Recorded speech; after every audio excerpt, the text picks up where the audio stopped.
గారెలు మిక్సీలో కూడా చాలా మెత్తగా కరకరలాడుతూ ఎలా తయారు చేసుకోవాలో ఇప్పుడు నేర్చుకుందాం.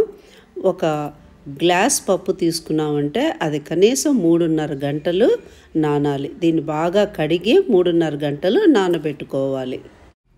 ఇలా అల్లము ఒక ముక్కని తీసుకొని దానిపై పొట్టంతా తీసేసి ముక్కలు చేసుకొని మిక్సీలో వేసుకోవాలి. ఇలాగా ముక్కలన్నీ దీంట్లో తగినంత ఉప్పు కూడా వేస్తున్నా కొంచెం, ఎందుకంటే వెంటనే వేసేస్తాం కదా అని ఎక్కువ ఉప్పు వేసుకోవద్దు, కొంచెం సరిపడా మాత్రమే వేసి మిక్సీ తిప్పుదాం.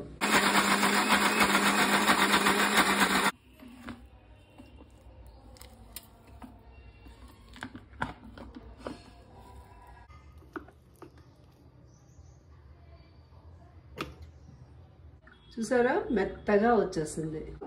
ఒక చిటికెడు వంట సోడా వేస్తున్నాను, అలా డ్రాప్ లాగా. స్టవ్ వెలిగించి తగినంత నూనె పెట్టుకొని ఈ విధంగా తయారు చేసుకొని నూనెలో వేయాలి.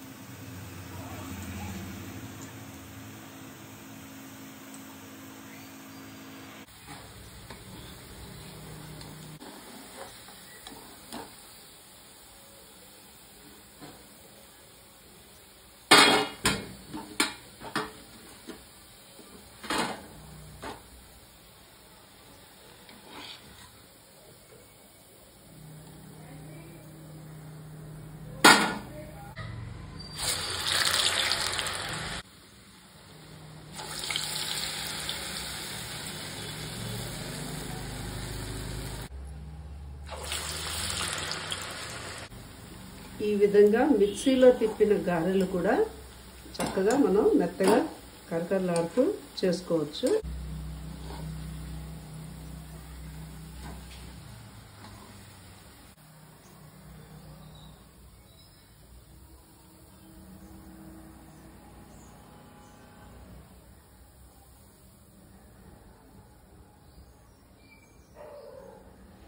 చూస్తుంటేనే తెలుస్తోంది గారెలు చాలా మెత్తగా వచ్చాయని కదా. చూడండి ఎంత మెత్తగా దూదిలాగా వచ్చాయి. సో మీరు మిక్సీలో కూడా వడని చేసుకోవచ్చు.